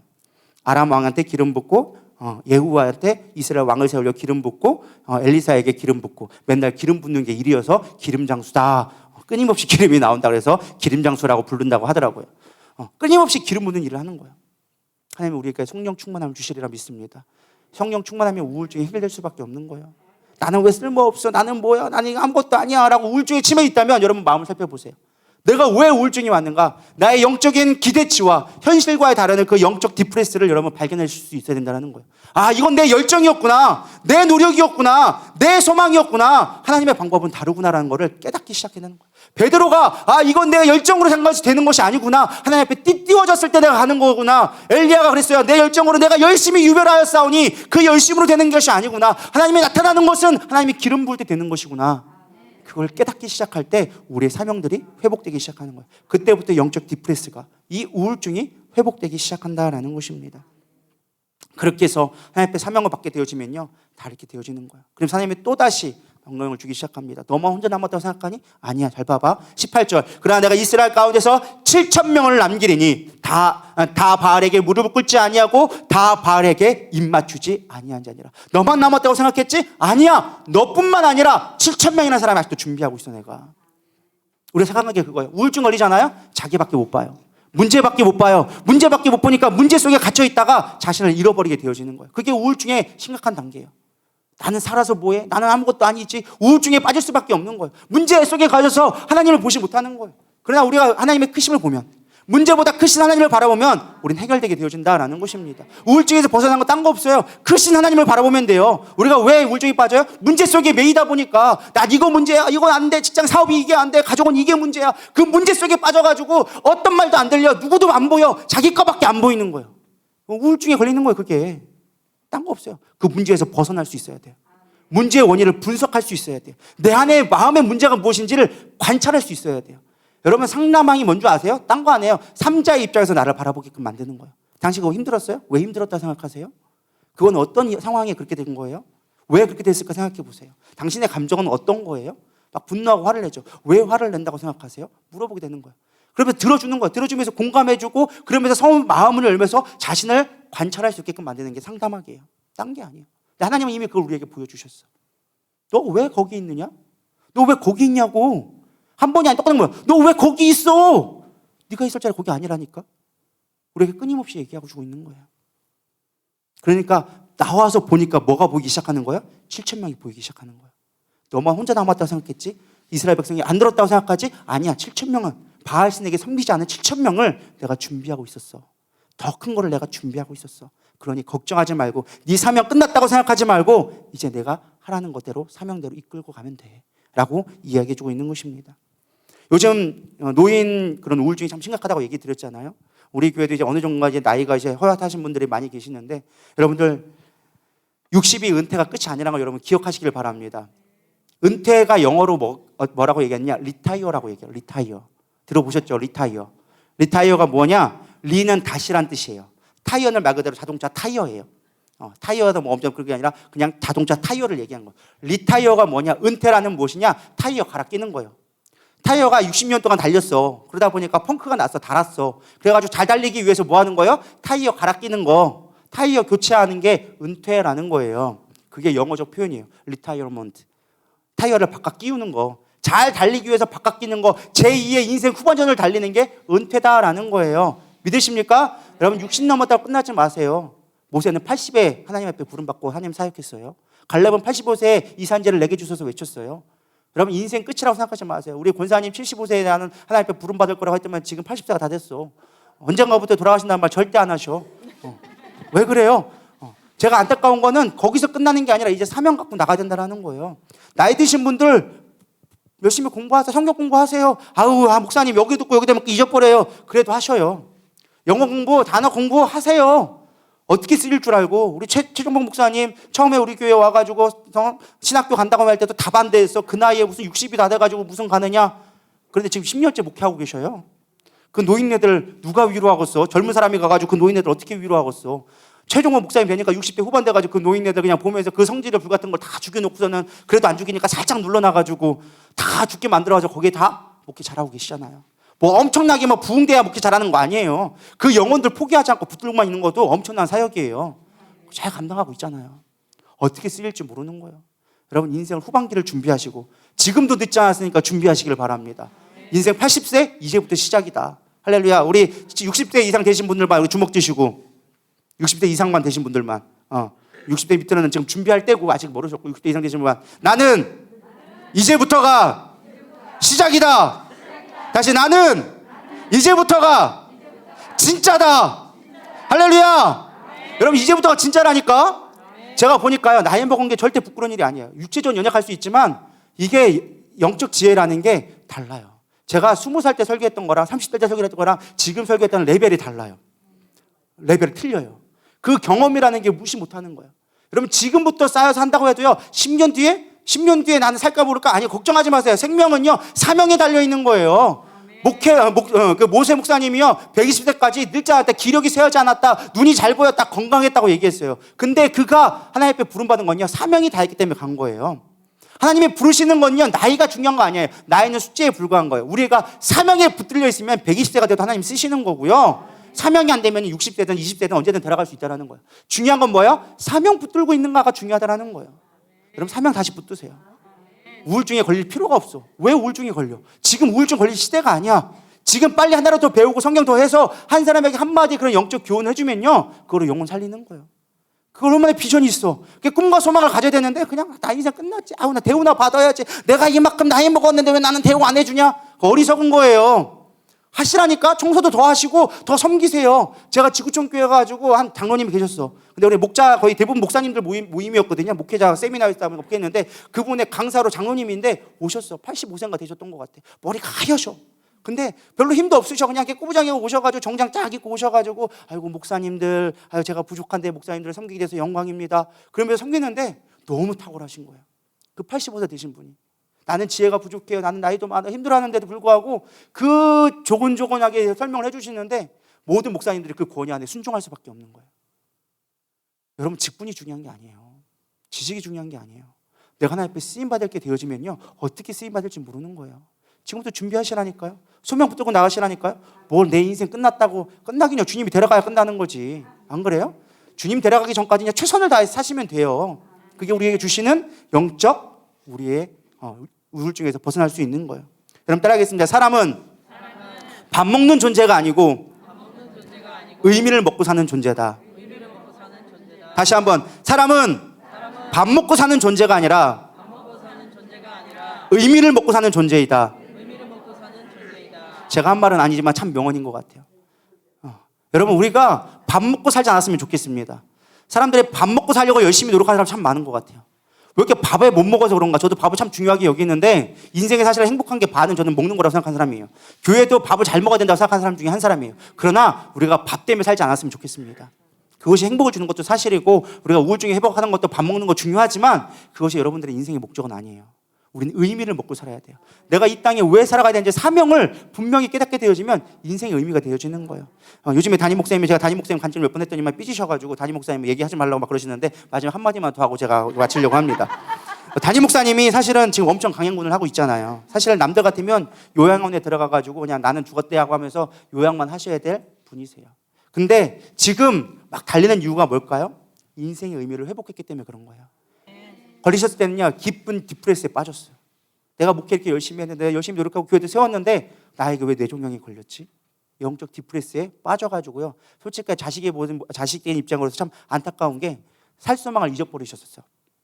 나는 소망이 없어. 나 끝났어. 막 그걸 준비하고 계시는 거예요. 그러니까 자식의 모습 봤을 때는 그건 참 가슴 아픈 일이에요. 그냥 열심히 하다가 그냥 돌아가시면 그냥 감사한 건데 막 노후를 준비하고 있는 거야. 내가 죽은 이후의 사후를 계속 준비하고 있으니까 그것이 기쁜 게 아니라 슬픔으로 다가오기 시작하는 거야. 왜 저러시지? 왜 저러시지? 이런 마음에 막 안타까우면서도 너무 내 마음 가운데 무거운 짐이 되기 시작하는 거야. 그게 기쁘고 고마운 게 아니라 원망스럽기 시작하는 거야. 왜 저러시는 거지 도대체? 이런 생각이 들기 시작하는 거야. 그러면서 막 사람들 먹고 또 거기다 약을 잘못 먹어가지고 막 사람도 뭐 분별을 못하지, 인생 끝난 것처럼 막 하시지, 나 이제 끝났어 이런 얘기가 다 있는데 너무나 안타까운 거예요.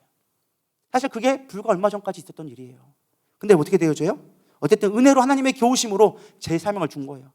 하나님이 엘리야 내가 왜 어째 여기 있냐 것처럼 우리 김동희 목사님을 통해서 사명을 주기 시작하는 거예요. 너에겐 사명이 있다. 제2의 사명이 있다. 무주에서 또한 사명이 있을 것이다. 너를 통해서 열방을 하게 될 것이다. 너는 아람 왕에게 기름 부을 거고 이스라엘의 왕에게 기름 부을 거고 네 선지자 후계자에게 기름 부을 것이다. 성령이 충만한 이 사역들을 내게 할 것이다 라는 것들을 주신 것 같아요. 그때부터는 이제는 가리지 않는 거예요. 여전히 왜 고통이 없겠어요? 여전히 왜 힘들지 않겠어요? 근데 뭐가 생기니까? 사명이 생기니까, 존재 이유를 발견하게 되어지니까 물불을 안 가리셔. 그냥 막 돌진하시는 거예요. 또 담임 목사님 성향이 원래 그러시고 뭐 하나 걸리시면 그냥 무조건 돌진하니까 앞뒤 안 재 그냥 무조건 달리셔. 그러니까 딱 달리기 시작하는 거예요. 저는 그게 감사한 거예요. 단지 저를 너무 이렇게 끌고 가려고 하지 않았으면 좋겠다는 게 제 소망이긴 한데 본인이 좋으면 다 끌고 가야 돼. 그냥 우리 사역자가 보고 필요 없어. 야 나를 따라라 막 따라오라는 거예요. 막 목사님 가랭이 찢어져요 한데도 막 따라오라 하는 거예요. 어쨌든 그것도 감사한 거예요. 저는 그러니까 감사는 해요. 그렇게 그걸 이끌어주고 그렇게 저를 부끄럽게 하는 게 틀리다는 게 아니에요. 옳다라는 건 알아요. 근데 그게 가는 저는 감사하면서도 이제는 내 갈 길은 내가 찾고 발견할 수 있도록 봐주셨으면 좋겠다라는 게 제 소망 중에 하나인 거예요. 왜냐면은 제 스스로도 기대고 싶은 마음이 많거든요. 제 스스로도 기대고 싶은 거예요. 엄마 앞에 기대고 싶고 엄마 앞에 편하게 있으면 얼마나 편해요. 요한이 있으면 제가 얼마나 우물 하나의 개구리처럼 얼마나 편하게 있을 수 있어요. 엄마가 다 해주니까. 영적인 사역 내가 굳이 안 해도 돼요. 목사님이 더 잘하시니까. 맡길 수 있다는 거예요. 그러면 내가 성장할 기회를 잊어버리는 거예요. 그래서 제가 스스로 계속 벽을 치는 거예요. 목사님 계속 삐지죠. 자기한테 벽 친다고. 왜 이렇게 갔냐고 벽 치냐고. 근데 제가 살아남기 위한 방법이에요. 그러다가 목사님 떠나가시면 내가 어떻게 할 건데? 안 그래요? 이 단임 목회도 해야 되고 내가 여기서만 머물 게 아니라 열방을 나간다고 하는데 준비를 해야 될 거 아니야. 근데 내가 혼자 스스로 서는 법을 배워야 되는데 목사님이 계속 끌고만 가려고 하는 거야. 그게 나쁘다는 게 아니에요. 좋은 거예요. 능력받으라고. 그걸 제가 모르는 거 아니에요. 모세가 제가 있잖아. 착한 아이가 컴플렉스가 제 안에 있을지도 모르겠다고. 왜? 아브라함 얘기하는 거. 내 믿음 좋으니까 이삭아 가자. 널 제물로 바쳐야겠다. 내가 제물이 된 거야. 나는 이삭의 제물로서 아버지 그러세요. 할 수 있어. 근데 중요한 건 이삭은 그렇게 해서 별로 자기의 발전을 이루지 못했다는 거예요. 때로는 내가 혼자 서는 것도 필요하다는 거예요. 그래서 나를 믿어달라는 거죠. 때로는 끌고 가는 것보다는 지가 올 수 있도록 네가 알아서 스스로 올 수 있도록 내버려두는 것도 지혜이다라고 제가 계속 어필하는데 계속 말을 안 들으셔요. 뭐 그러세요? 그러면 어쩔 수 없죠. 뭐 그래서 따라는 과대 제가 착한 아이 되지 않겠다는 게 아니에요. 어머니 말을 거역하겠다는 말은 절대 아니에요. 그러나 제가 분별하여져서 이제는 내가 서야 할 영역들을 분별해내겠다라는 것이죠.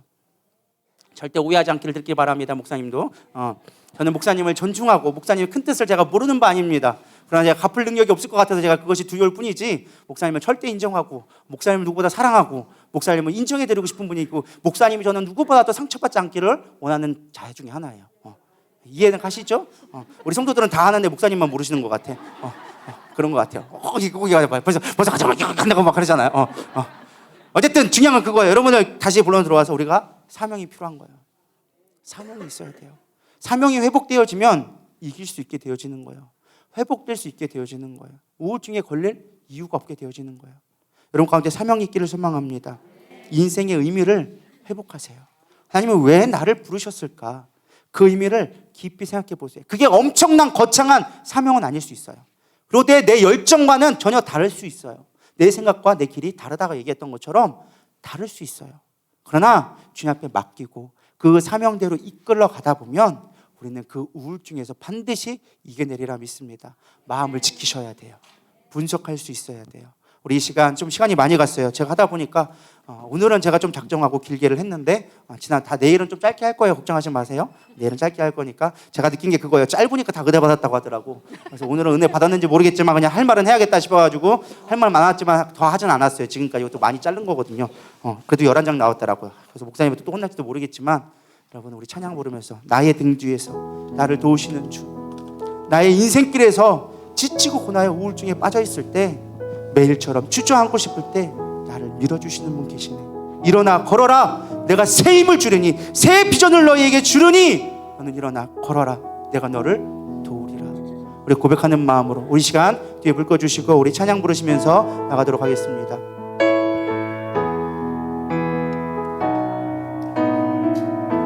나의 등 뒤에서, 나의 등 뒤에서 나를 도우시는 주, 나의 인생 길에서 지치고 고나여 매일처럼 주저앉고 싶을 때 나를 밀어주시네. 일어나 걸어라, 내가 새 힘을 주리니. 일어나 너 걸어라, 내 너를 도우리. 나의 등 뒤에서, 나의 등 뒤에서 나를 도우시는 주, 평안히 길을 갈 때 보이지 않아도 지치고 고나여 넘어질 때면 다가와서 내미시네. 자기 이름을 넣으면서 원영아 일어나라, 내가 새 힘을 주리니. 일어나 너 걸어라, 내 너를 도우리. 나의 등 뒤에서, 나의 등 뒤에서 우리 주 앞에 두 손 들고, 주님 나를 붙들어 주세요. 나에게 힘 주세요. 이 우울되어 젖은 나의 마음들, 아무 소망 없는 나의 삶 가운데 다시금 힘 주시옵소서. 다시금 소망 주시옵소서. 소명 붙들게 하여 주시옵소서. 우리 두 손 물고 기도합니다. 찬양하며 나갑니다. 날 미소로 바라보시며 나를 재촉하시네. 일어나라, 일어나 걸어라, 내가 새 힘을 주리니. 일어나 너 걸어라, 내 너를 도. 일어나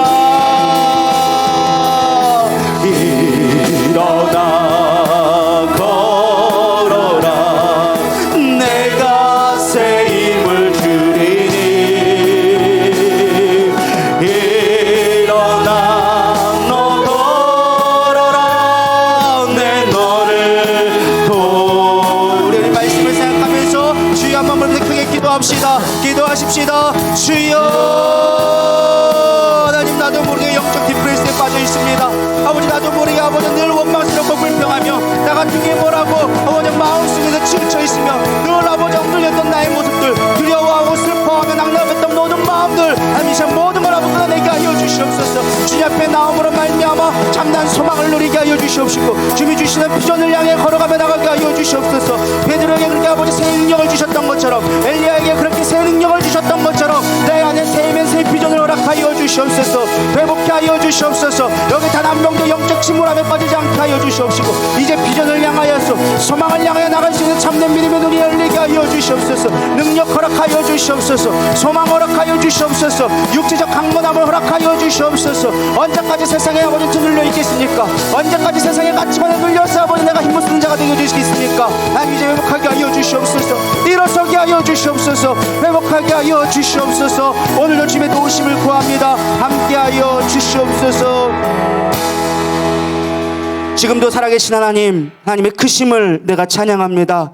하나님의 위대하심을 내가 인정하며 나갈 수 있는 믿음 되게 하여 주시옵소서. 나의 연약함으로 인하여서 문제 속에 아버지 싸묻혀서서 하나님을 바라보지 못하고 나의 존재마저 잊어버리며 내가 왜 살아야 되는지 모르는 아버지 영적 우울감에 빠진 자가 있습니다. 하나님 그들을 회복시켜 주시옵시고 이제 주님이 주시는 비전과 소명으로 일으켜 주시옵소서. 새 소망을 부어 주시옵소서. 성령의 기름으로 충만케 하여 주시옵소서. 이번 단일 결동화에 통하여져서 하나님 우리가 무엇을 기도해야 되며 어떻게 살아야 될지 몰랐던 우리의 생각들이 바뀌어지게 하여 주시옵시고 우리의 생각과 우리의 영이 깨어져서 하나님이 주시는 분명한 소명을 가지고 아버지 나아갈 수 있는 그런 믿음들 되게 하여 주시옵소서. 어려움이 있습니까? 제껴버릴 수 있는 믿음 되게 하여 주시옵시고 누가 나에게 비방하고 모욕하며 나를 아버지 상처를 줍니까? 아버지 담대히 이겨 나갈 수 있는 물리칠 수 있는 담대한 우리 가운데 허락하여 주시옵소서. 나는 지치고 힘듭니다. 늘 아버지 주님의 도우심이 아니면 살아갈 수 없는 연약한 자입니다. 주님 나와 함께 하여 주시옵시고 주님을 바라보게 하여 주시옵시며 주님 붙드시는 새 힘을 누리며 살아갈 수 있도록 인도하여 주시옵소서. 이제는 우리 주 예수 그리스도의 은혜와 하나님의 무한하신 사랑과 성령님의 내주 교통 위로하심이 이제 참된 하나님의 은혜로 비전으로 사명으로 붙들림 바 되어져서 영적 우울감을 떨치고 나는 이들 위해 이들의 가정과 사업 위에 이제로부터 영원토록 함께 있을지어다. 아멘.